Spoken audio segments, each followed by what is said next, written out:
Good evening, everyone. Sound okay? Our Zoom master? Okay. All right. Again, welcome everyone. We're going through Kalar Rinpoche's book, Profound Buddhism, and we're in the midst of the Vajrayana. It's a profitable overview for sure. And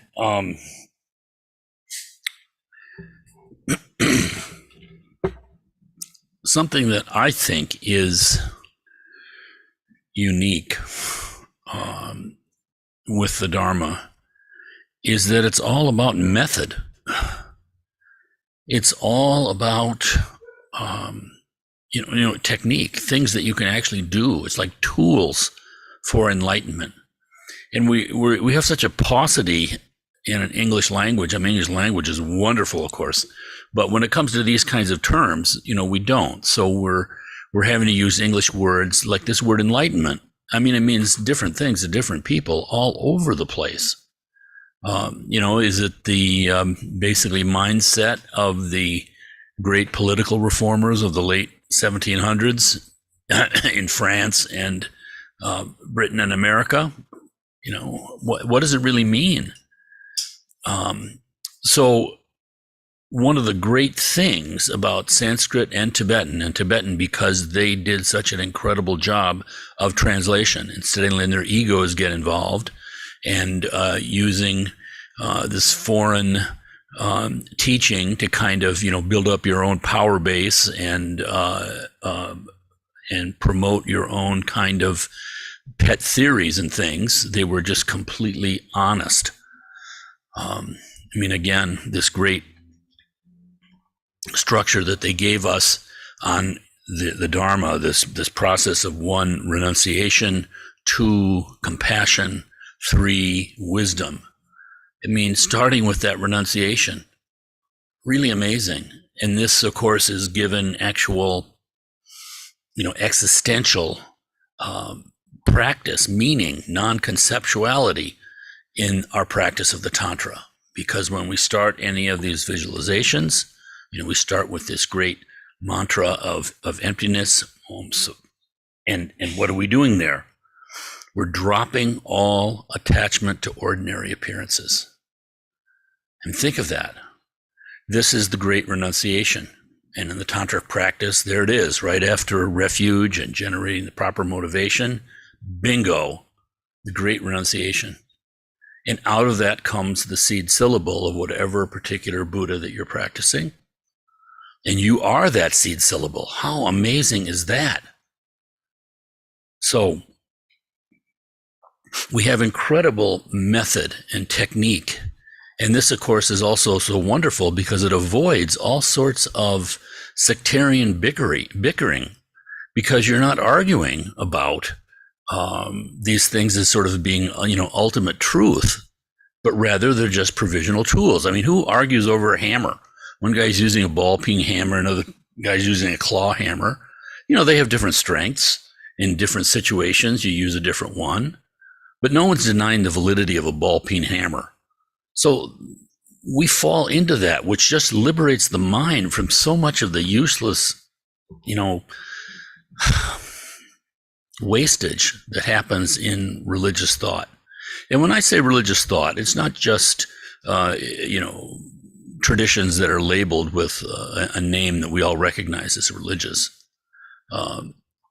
In a sense, Dharma is not religion, because it's the middle way between a religion and disbelief. Instead, it's this middle way that doesn't reject science, doesn't reject any of the appearances, and yet has this vast view that to a deluded person seems like, the Pure Land, seems like it's somewhere else when you just read about it. But as one great master said, this very body, the body of Buddha, this very land is the Pure Land. So it's our inner understanding.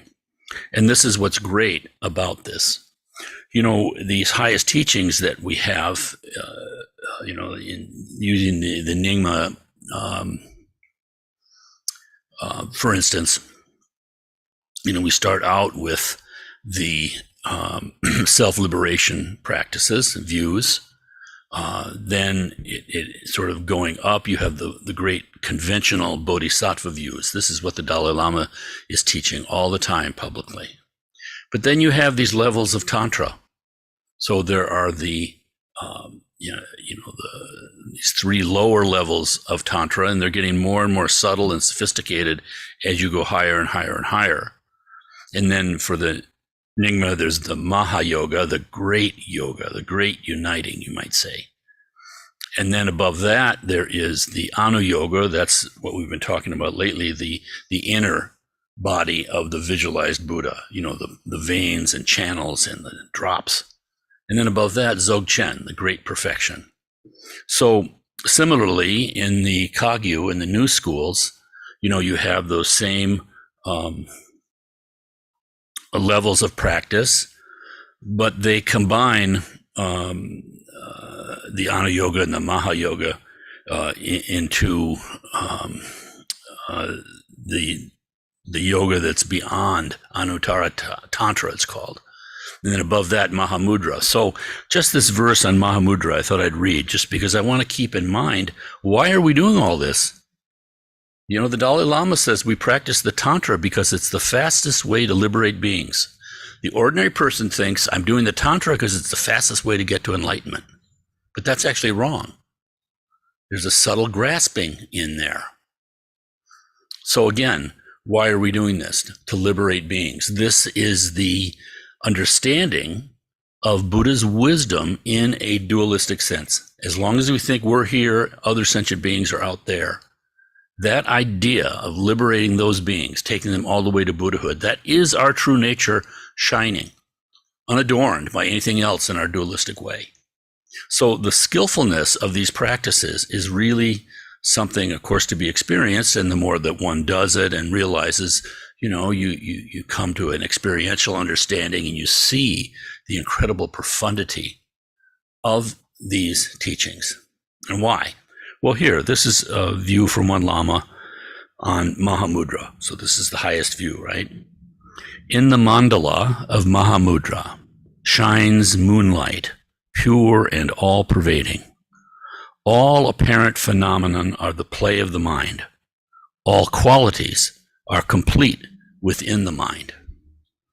So it's just pure practice of the mind. And for all of us, when we sit down and meditate and you're kind of looking for that pure mind, and you think, is there really something there that is high and is valued in this? So it's very hard to just drop all our attachments. And this is another way in which the tantric practices are so skillful, because when you visualize yourself as a Buddha, there's something you can attach to, so to speak, the form. The mind of the Buddha is limitless, and yet we have this form of the body. We live in a realm where we're a form realm. Our realm of desire is the realm of gross form. So we're already kind of wired in that way to relating to form. And consequently, these subtle practices are especially effective because they're using our mind. It's like a step. Of course, it's so similar because when we dissolve the whole visualization, there you are. You start out with this state of vast emptiness and you end in that state of vast emptiness. And in between, you're playing in the fields of emptiness, but with all these different forms, all the things that are happening that are visualized. So there's tremendous method, but there's also tremendous meaning in the method and tremendous skillfulness. Again, the Tibetans say that the Tantra wasn't extensively practiced in the Buddha's lifetime. The merit of people was such that, they were coming to deep realizations by doing what we consider to be sort of introductory practices. And when I say introductory, it's not in the sense of demeaning any practice at all, not at all. It's up to us. But nonetheless, we live in a time which the Tibetans believe is especially coarse with the afflictive emotions. Our minds are completely, or at least very strongly influenced by our afflictive emotions. And we're in a time when things are upside down, when we see non-virtue as being virtuous, and we see being virtuous as somehow being non-virtuous. So all of this is exactly the times when the Tantra is said to be most effective. But of course, it seems to us ordinarily, if you're anything like me coming across this, very esoteric. You have no idea what these various figures are. Is this some sort of idolatry? I can't remember what color they are, let alone the names, all of this stuff. There are, certain kind of challenges. But nonetheless, with the teachings like this book and the teachings of these great lamas, you start to have understanding. And then through the practice of it, you realize a lot of your misapprehensions will go away. I remember the first time doing the Yamantaka practice. Here's this tremendously wrathful figure. And then suddenly you're saying this mantra and it's the sweetest. So any idea that you had that somehow that wrathful form means that it's some sort of an angry being. Not at all. Okay. So we're on page 113, the mechanisms of samsara. So he starts with the 6 realms. And first subtitle is ignorance. Ignorance in Sanskrit is avidya. In Tibetan is marikpa. That is to say, non-knowledge. It has 2 levels. There's fundamental ignorance and there's determined ignorance. Fundamental ignorance constitutes the foundation of illusion in which all ordinary beings dwell. It is the root of samsara, this fundamental ignorance, and is defined as the situation of the mind that does not recognize its own awakened nature. Ignorance is the mind not recognizing itself. And there you have the whole paradox and the whole human situation. Of course, more than human, this is the situation of animals and birds and, everyone. Fundamental ignorance. And that Sanskrit word avidya, that is like atheist or a cappella or agnostic. That means without in Sanskrit. And vidya, it's like video, seeing, without seeing, avidya. And also notice the, almost the scientific kind of nature of these terms, because there's nothing moralistic or pointed in there. We hear ignorance, and it's we have this kind of, I don't want to blame the Protestants, but there's a lot of it in there that we have this idea that you're somehow damned or something, and ignorance means you're stupid, and it's very, very negative to call someone ignorant. But this doesn't have that flavor. It's just simply not seeing. It's just like that. Marikpa is the same in Tibetan. Ma is without, and Rikpa is awareness. So fundamental ignorance, the foundation of illusion in which all ordinary beings dwell. And that too brings us right down to earth. And for the first time, we have a very deep, natural, ordinary, not spectacular, but really spectacular in effect, compassion for other beings, because you have understanding of this shared situation we're in. It's like when people are in a lifeboat, they all recognize the commonality of their situation. And so when you realize that this foundation of illusion in which all ordinary beings dwell, it's not like there are people who are on the right team or people who are enlightened and don't dwell there. They're all living in this. And yet for some, there is recognition of the awakened nature of mind, and for others there is not, or all sorts of stages in between.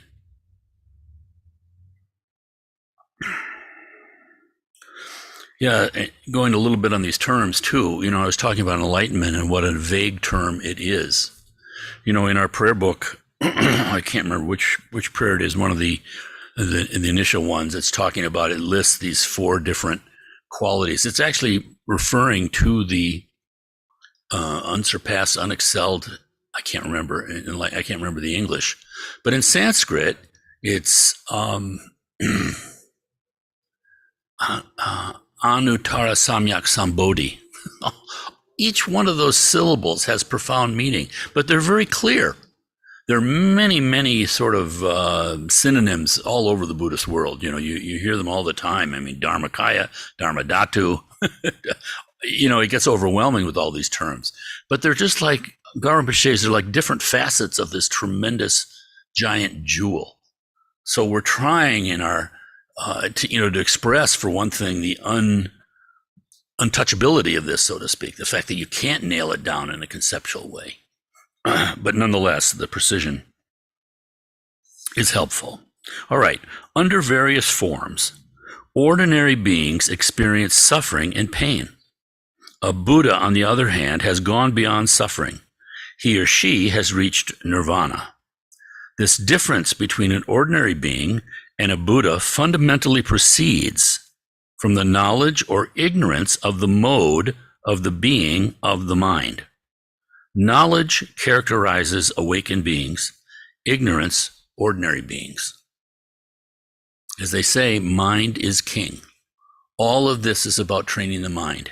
You can put your hands together in the prayer gesture, but that's about training the mind. Instead of just cutting ourselves off, and mind is somehow not related to any of this stuff, this dualistic kind of schema that we seem to perceive. The mind is the body is the mind. You might think of it that way. The mind is the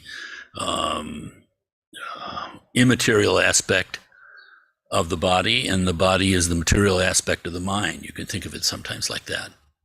Because the genius of it is, again, when you don't recognize that split in a fundamental way, then when you put your hands together, it has an effect on the mind. And of course, we see that, because do the opposite, make a fist like this. Right away, that has an effect on the mind.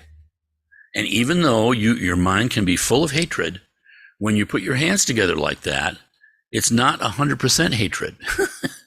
These things work. And it can be maybe just the smallest, tiniest percentage of compassion in your mind when you do that, because your mind is enraged with something else. But nonetheless, it works. It's like taking the shoes off, I mean, you do it for cleanliness, of course, but it's also to invoke the sense of sacred. You're entering a special place. So right away, there's mindfulness that the shoes are coming off. There's something different happening other than our ordinary, just checking off our to-do list. And also, the effect is there too, because you just can't be 110% arrogant with your shoes off.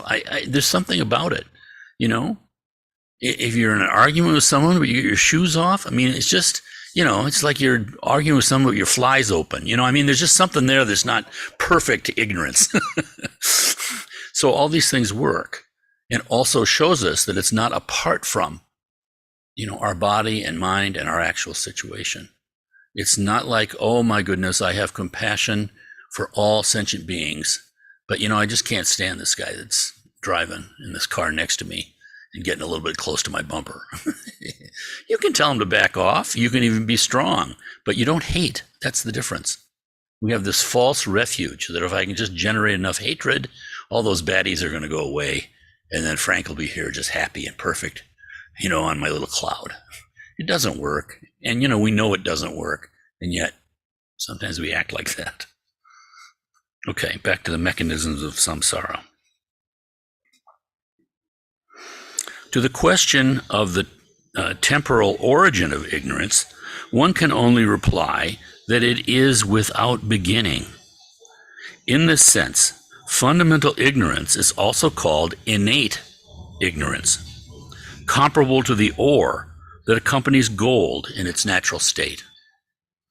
Emptiness, clarity, and intelligence without obstruction characterize the Tathagata Garbha, the potential of awakening.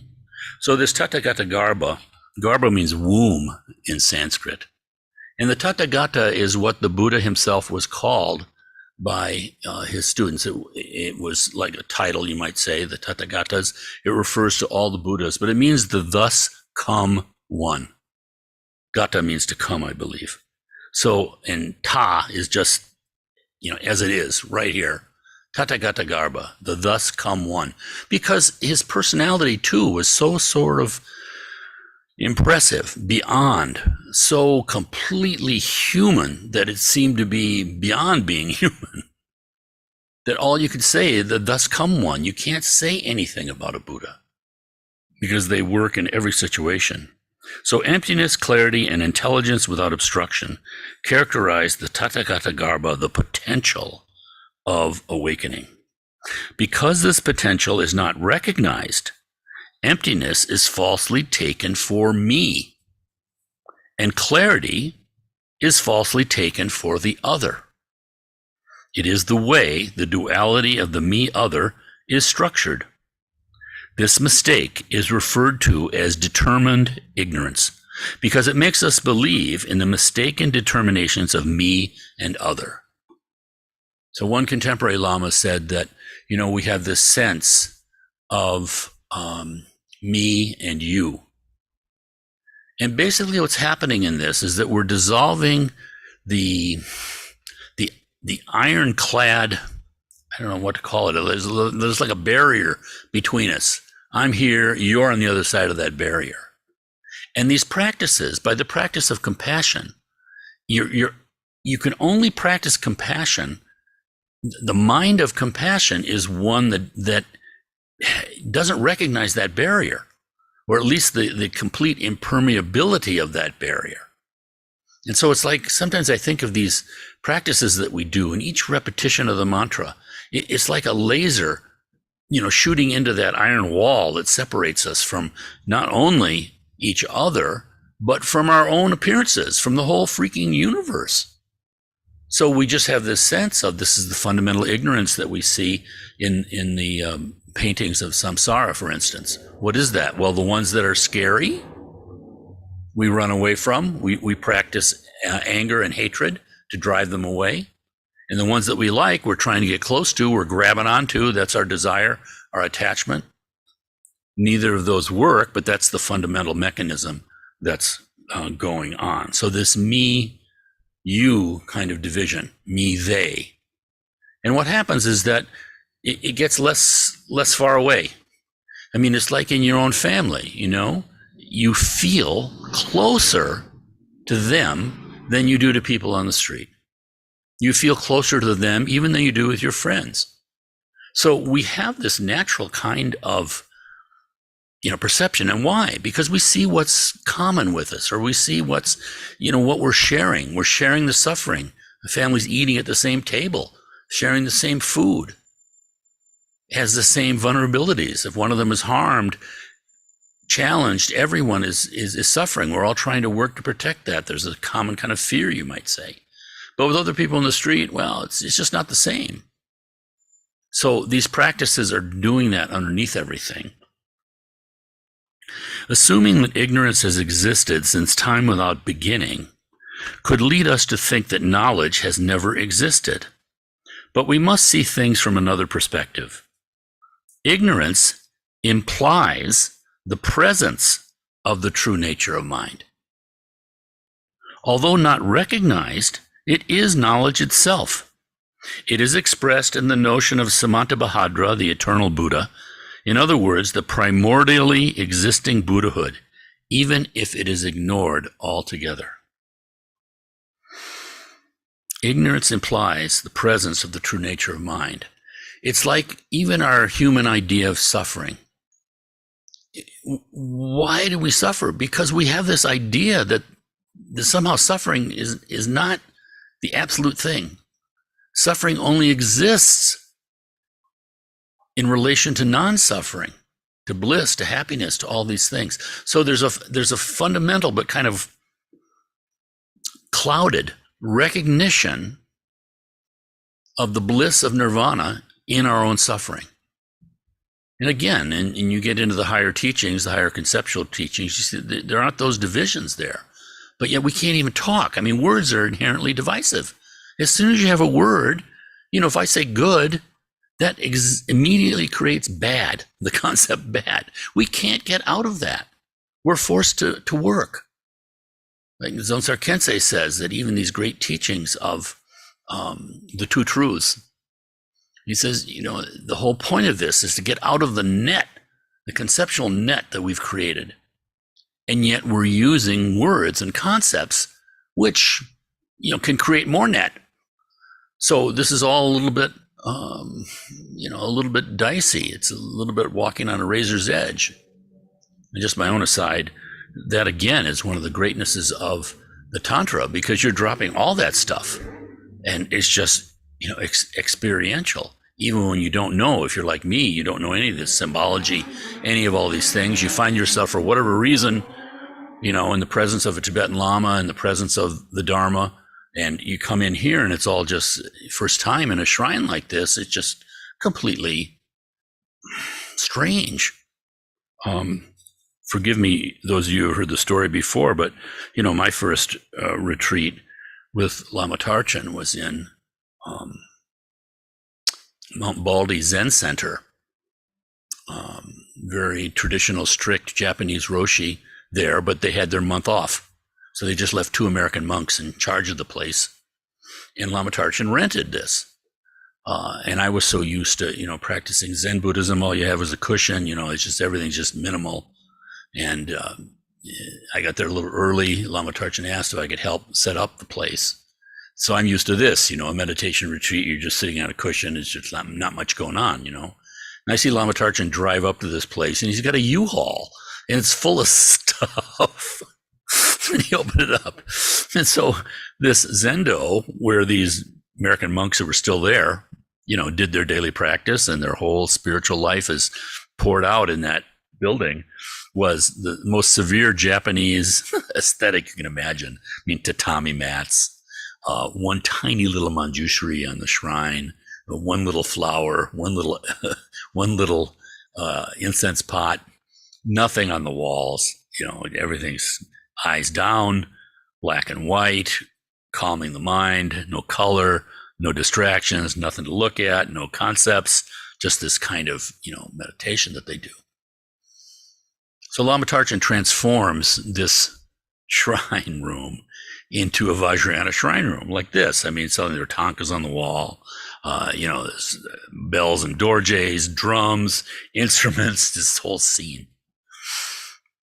People still hadn't arrived for the retreat yet, but I saw one of the Zen monks kind of doing their thing, they're raking leaves and that kind of mindfulness practice that they do. But one of them, I saw him wander over to the shrine room where, again, he spent so much of his time. And he looks, and me having practiced Western Zen Buddhism, I just knew what was going through his head. And he was looking at, there's Vajrayogini, naked female, pig head coming out of the side of her neck, hair on fire. She's got a skull cup of blood. She's got a hook knife that she's stomping on demons, standing on a lotus, I mean, just like, this is what he was seeing instead of his little Manjushri statue. And so I walked up I was going to talk to him, but he heard me walking and he turned around and he looked at me and he said, "This is really strange." He was so freaked out. But there's method in the madness. Yeah, Samantabhadra, the eternal Buddha. In other words, the primordially existing Buddhahood, even if it is ignored altogether. How do we get at that primordially existing Buddhahood? And in one way, you can see the skillfulness of the Tantra practices. Because first of all, here I am, my ordinary body, ordinary mind state, going through like everybody, living their lives, sitting in a shrine room. Okay, maybe the Lama's going to talk. And I get a little responsibility for White Lotus in an organizational way. And then let's say somebody comes in here with a bar of gold and says, "You know what? I'm giving this bar of gold to White Lotus."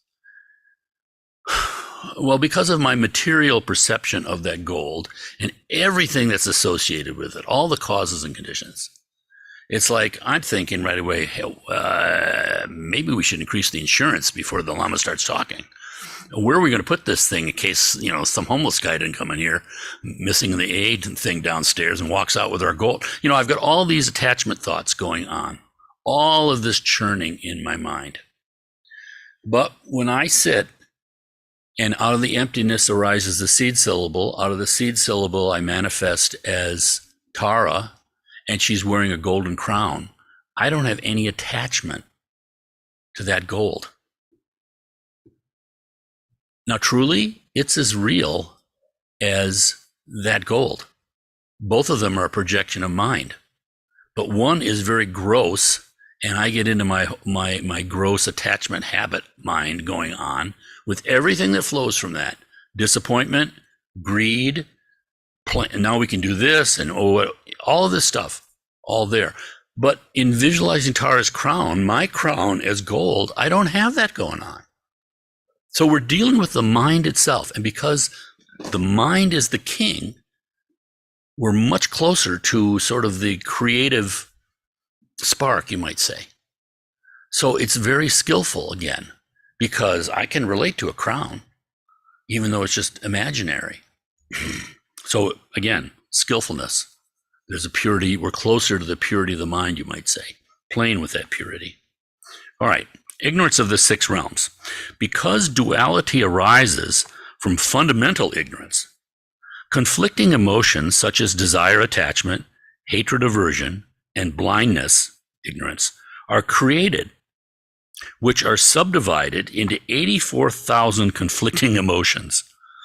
Under their influence, beings accomplish various acts, producing karma, which itself produces the experience of one of the six realms of hell beings, hungry ghosts, animals, human beings, demigods, or gods.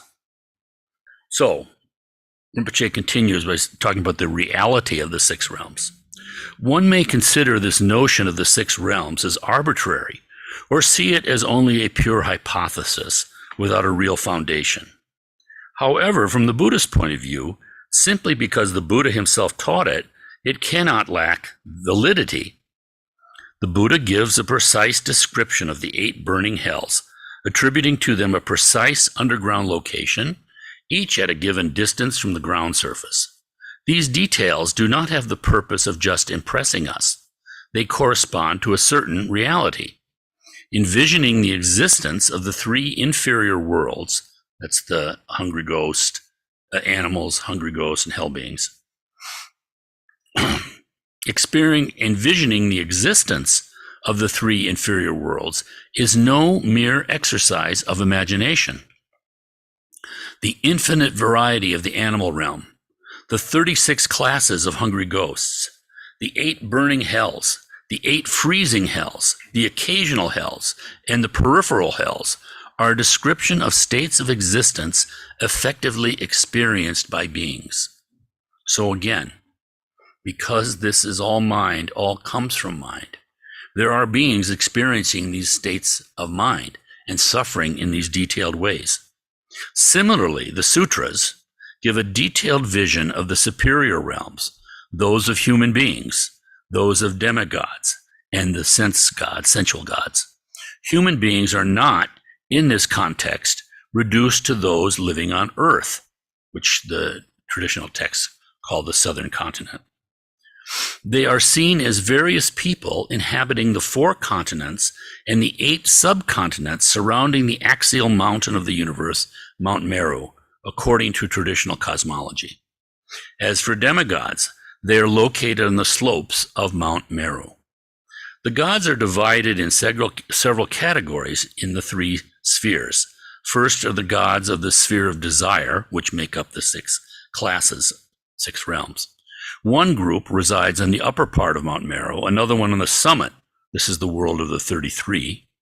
The 4 other classes dwell in the sky above.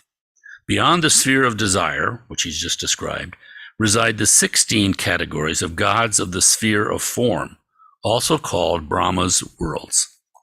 Then there are the 4 categories of gods in the sphere of formlessness: infinite space, infinite consciousness, non-perceptible, and neither existing nor non-existing, the highest of all the worlds of samsara. So it's not necessary to get into some sort of scientific analysis of this and wondering, well, I can't believe in these crazy things. These all pertain to mind states. Now, the Buddhist view is that the mind state actually produces a realm where this is experienced. And so it's completely real for those beings. But like all these realms, they're all empty. The famous story of a monk coming to a Pure Land master, and their teaching there is praying to be reborn in Buddha Amitabha's Pure Land of Dewa Chen again and again and again and again and again. Everything is just sort of, you're just betting, so to speak, on the blessings of Amitabha, and it produces deeply realized people. So that's the practice. Now the monk comes to the master and says, Master, is the Pure Land real? And the master says, is this realm real? Is this world real? And the monk says, well, yes. And the master says, well, the Pure Land is even more real. And that's the teaching. That's what it is. We don't see this realm as a pure land. And this is more than a conceptual consideration of it. Yes, I know it's pure land, or I'm going to act, all of those things, nothing wrong with any of that. But to actually see this as a pure land, to experience as a pure land, takes a certain purity of mind. So that's where faith comes in, that these things are actually true. But nonetheless here, when he's talking about these different levels of samsara, for one thing, you see the articulated nature of samsara, the mechanisms of samsara, because these are all the mechanisms of our mind, so detailed, so nuanced, so many, distinctions. It's like all the different people in the world, and they're all different. How amazing is that? Sometimes you see somebody that kind of looks at yourself, but then they get a completely different voice. They get a completely different attitude, whatever. The variety of human beings. Amazing. Excuse me. Amazing. So this description of samsara, for one thing, affects us as the vastness of it. But then as we start to practice, we learn that all of these different states are associated with different mind states. So when you say there are 84,000 different emotions, it's obviously a symbolic number, but nonetheless, 84,000, that's a bigger list than Homer Simpson can write on the blackboard after school.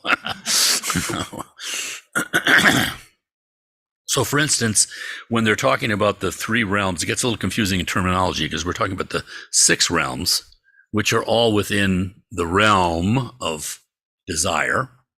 Then there's the realm of form. Then there's the realm of formlessness. So it gets a little confusing.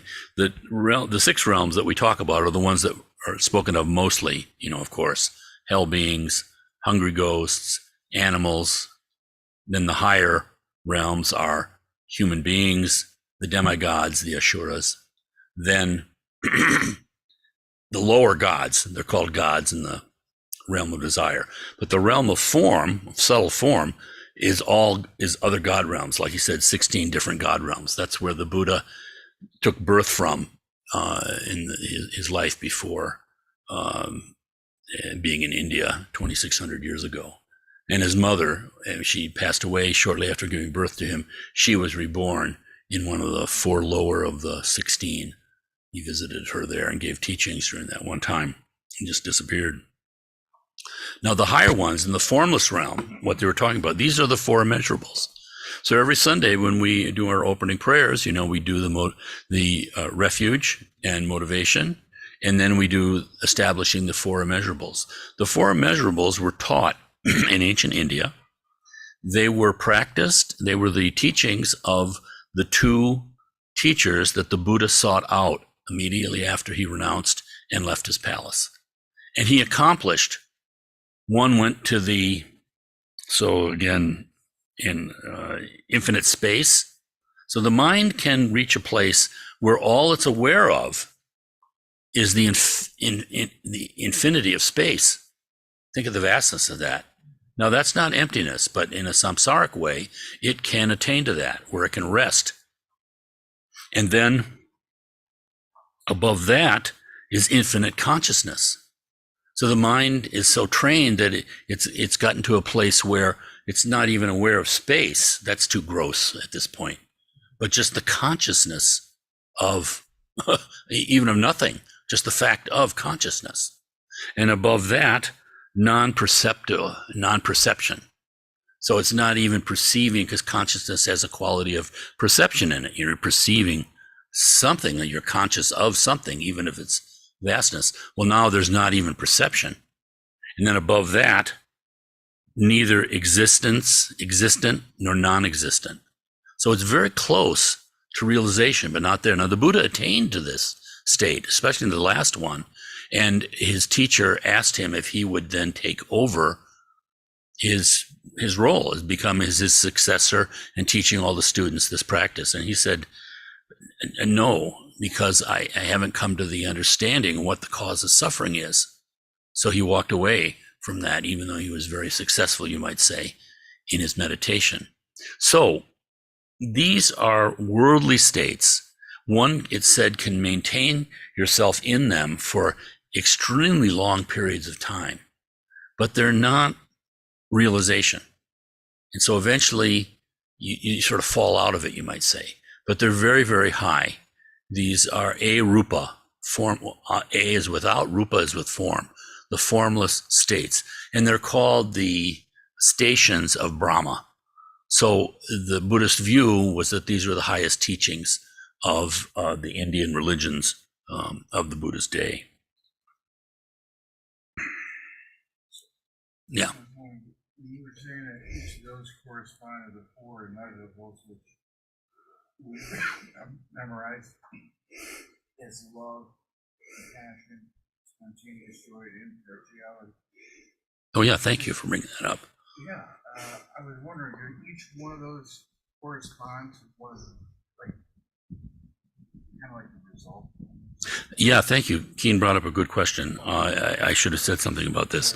So it's okay, I'll repeat it. So when we do the four immeasurables, we're talking about love, generating compassion, generating this sacred joy, which comes from a complete, you might say, training and compassion for others. And then finally, equanimity. So when they're teaching meditation, for instance, although each one of those corresponds to these states. So someone who at death is just completely immersed in a worldly kind of love, given if there aren't other karma obstacles, if there's nothing else, would be reborn in this state of, what's the lower one? Infinite space. So love corresponds to infinite space. Compassion corresponds to infinite consciousness, and the spontaneous joy that's experienced is the mindset of non-perception. Yeah. And similarly, the great equanimity, impartiality, comes from neither existing nor non-existing. Yeah. And so, and then also, like last night when we were doing Vajrakalaya, and, we're going through the description of the visualization, and he has four, guards on either. Those are the four immeasurables. Yeah. So the greatness, again, of the Tantra is that you're putting a face on these things. So instead of just a concept, which are important, concepts are great, but at the same time, now we're doing something, the concept is actually taking form, these subtle forms that, we more easily relate to and practice with. So yeah, very helpful. Yeah, so thank you, Keen. Excellent question. Okay, now, degrees of reality. All these worlds have been described by the Buddha, and they correspond to real perceived states of existence. However, one cannot say that they possess a reality in and of themselves, since in the last analysis, they are only a projection of the mind. According to the Buddha, where do the flames and metal infusion from melting in the hells come from? Where do the tortures and burning that afflicts all beings there come from? These are projections of a negative mind. Any manifestation is only an expression of the potentialities of the mind under various forms. For example, what appears to human beings as water, for the hell beings is molten lead. And for hungry ghosts, they experience water as pus or other repulsive substances. For animals, water is a habitat. For the demigods, it's a weapon. And for the gods, it's nectar. A particular potentiality is only a reality within the experience we have of it. Objects have no essential reality outside of what our mind projects them to be. So this is, the teachings on emptiness. And you see the practicality of it right down to the right down to the moment. And hence also in our tantric practice, some of those preparatory, it's like a symphony when you do these sadhanas. This word sadhana, the practices that I'm calling practices, the actual text is sadhana. Sadhana means means to accomplishment. So this text is the means by which we accomplish. And it's like a symphony. There's so many different parts, and the longer ones, like if you're in a longer retreat, and there's just more elaboration and beautiful. But often, if you're like me, I was completely confused by, I don't know what's going on here. They're saying all sorts of strange symbols and doing things I don't know what they're talking about. But for instance, when we're making this offering of amrita, of nectar, so right away we're going to the height of existence. Instead of experiencing it as water, we're telling ourselves it's nectar. We're doing it's imaginary thing, and yet there's nothing false in that imagination because it's just purely what we're projecting. In one of the labor camps in Tibet during the Cultural Revolution, there was a Lama who wanted to do a particular soak offering, and did this, but sort of doing it secretly without all the ritual and without all of the instruments and things. They didn't have any of that stuff. But still, he did this mental projection of nectar and all these wonderful substances that are food to the gods and to the humans, in the way that we purify and restore our broken bonds of trust amongst practitioners, between student and teacher, between our conceptual mind and our true nature. many, many deep meanings. But he took one of his students out on the yard and said, there.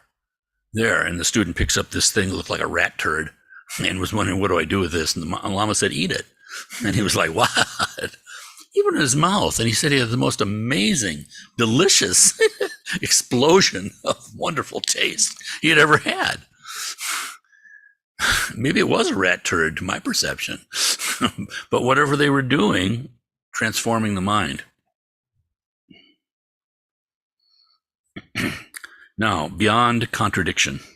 On one hand, the Buddha presents the 6 realms as real, while on the other hand, he explains that they have no reality in themselves and that they are only a projection.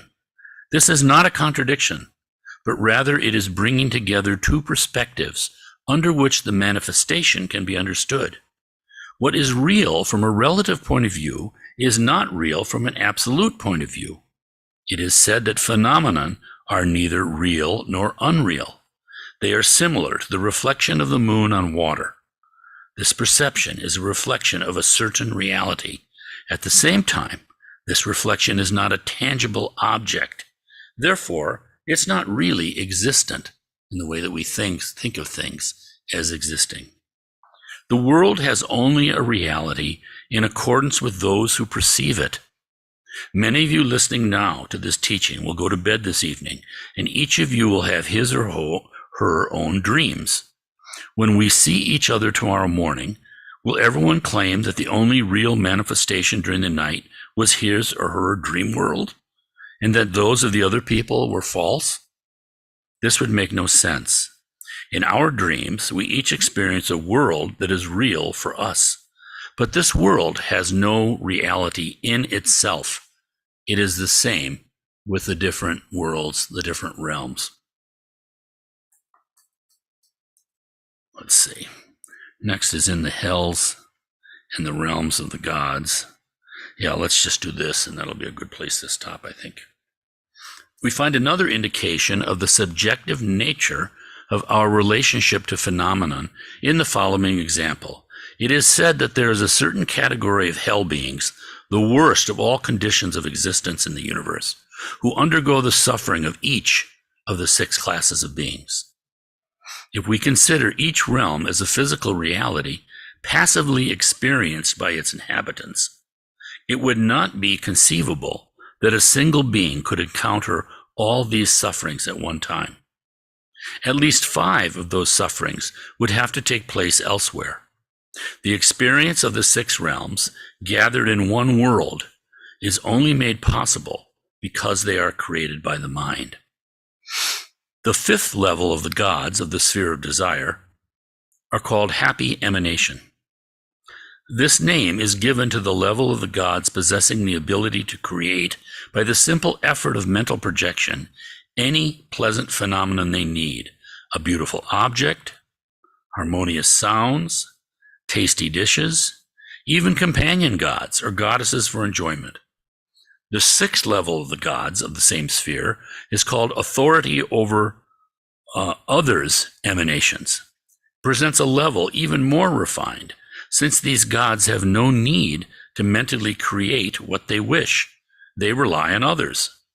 These 2 worlds provide an illustration of the ability of the mind to shape any manifestation. When one recalls the subjective nature of individual experience being conditioned by karma, it is easier to understand how many variations happen in the general framework of the human condition. Some beings live longer than others. Some are wealthier than others. Some enjoy better health, are happier, or adapt themselves more easily to a situation than others, and so on. All these variations are external manifestations of individual karma. This is why the Buddha said that the 3 spheres and the 6 realms are mind only. When the mind awakens from ignorance that is similar to sleep, Buddhahood is reached. From then on, the different bodies of the Buddha and the Pure Lands are manifested for the benefit of all beings. All good qualities spontaneously bloom because the mind directly experiences its own nature. And then finally, if phenomena exist in and of themselves, we could not liberate ourselves. The possibility of reaching liberation by the practice of the Dharma is possible because phenomena are not real. Therefore, we can release ourselves from the illusion of their intrinsic reality. However, as we now consider them to be real, we are obliged to take them into account, the laws that govern manifestation. By positive activity, we begin a process that creates the system of pleasant appearance of the superior worlds, while negative activity brings forth the painful appearances of hells, the realm of hungry ghosts, and the world of animals. Although these pleasures and sufferings are illusory, as long as we are not liberated, we experience them as real. Okay. Next, we'll start page 118 with the 12 interdependent links, one of the oldest teachings of the Buddha. Yeah. All right. Any questions, comments on any of this tonight?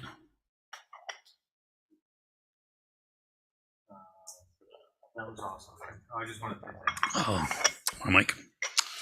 Yeah. Oh, okay, I have it. Frank. Yeah. So it seems like we're supposed to become equanimous.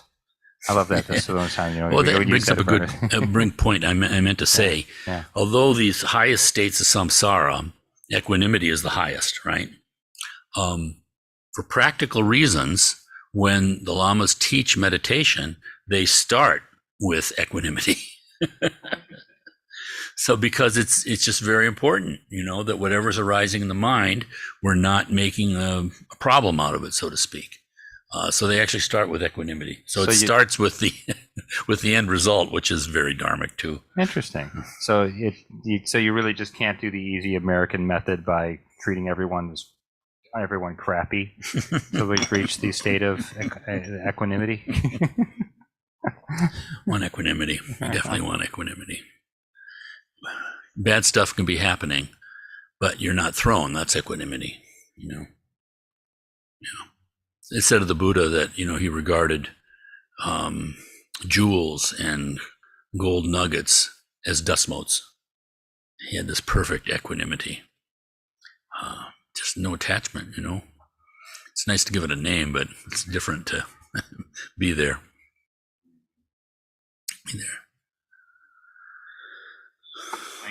Yeah, I think it's a helpful little book. Kyle Rinpoche is a great teacher. So next time we'll finish this mechanisms of samsara, and then it gets into the mind, the elements, and the aggregates. Yeah, all this is very helpful. Yeah, there's this great, there's just this great framework and these teachings that, again, they're in the sadhanas, but you often don't recognize them. And of course, one word is backed up by volumes of teaching and instruction. And so then by hearing that one word, you can bring that up.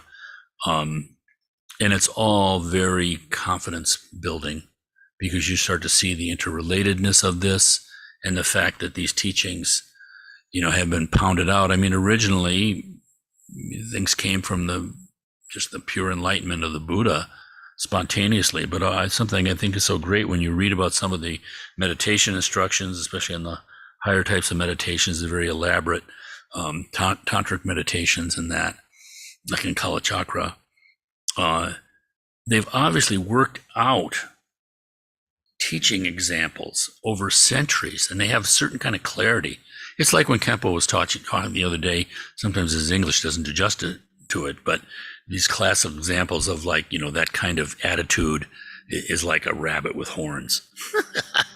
Those horns, you can't find a rabbit with horns. There's something so vivid about that, and the Tibetans are really great for that. But even in the meditation, you'll be in this meditation and a blue dot will arise, and then this will happen. And it's just and they'll even talk about different qualities, like, the quality of the dawn, right when the morning star is still there. So it's like very detailed, but it's very vivid, and things that you can relate to that are, not cultural. It's just human experience, perception of our projected world. Yeah. Another question from Keen. Sorry, one last question. That's all right. Does the Buddha have an antidote when you're... It's just power.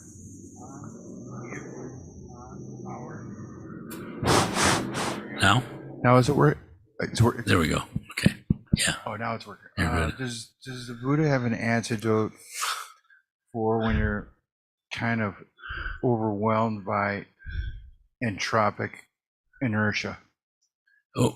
Overwhelmed by inertia? Yeah. But it seems like everything's just winding down for when you're not, but you don't want everything to wind down, and then there's this state of inertia where you just can't do anything. Yeah, Emerson said, things in the saddle riding mankind.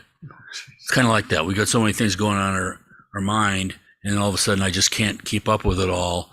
And it's just kind of like a frozen kind of mind state, and everything seems to be this idea that we have to be rejuggling and keeping everything up there, all spinning all the time. Yeah. So what you do is you look into the nature of it itself. Each one of those things is clear awareness. The most negative thought. You can have the negative thought there, but you can be aware of the mind that is perceiving that negative thought.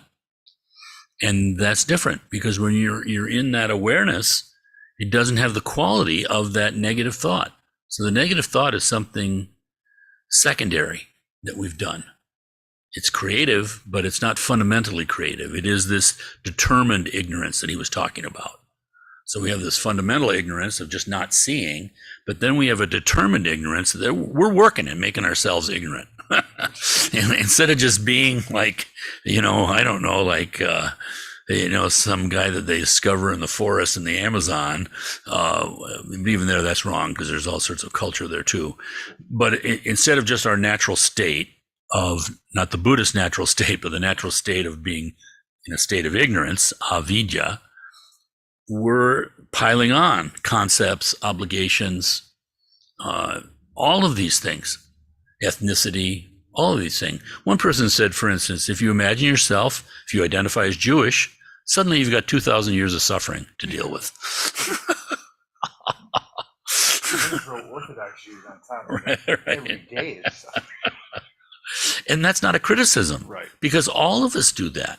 All of us do that. That's our state in our existence. And that's not to belittle the suffering that anyone's gone through or the need to do things. None of that is not saying any of those things, but it's just pointing to this fundamental state that we have. As soon as I think of myself as Frank, I've got Frank's history riding along with that thought. It's just there. I can't get rid of it.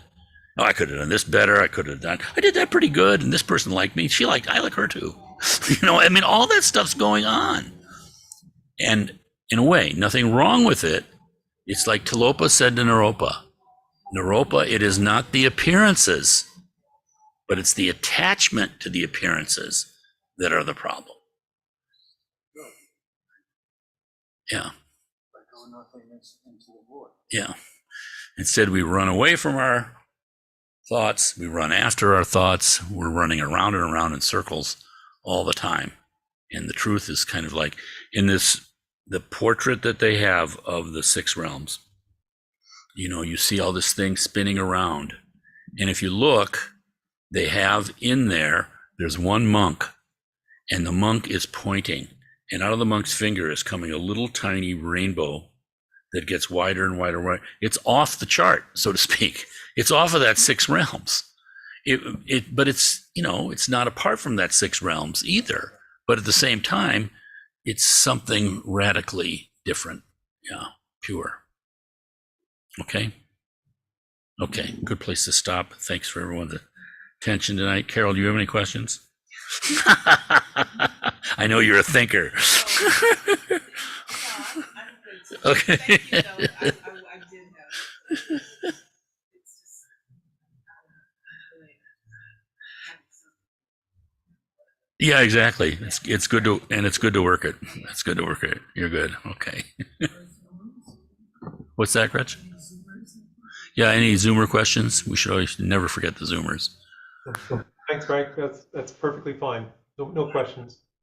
Thank you, our Canadian Dharma brothers and sisters. We love you up there. All right. In that case, we'll dedicate the merit this evening to all motherly sentient beings. May we never forget their suffering. May we never forget the gratitude that we have to be in this situation as a result of the sacrifices that they've made.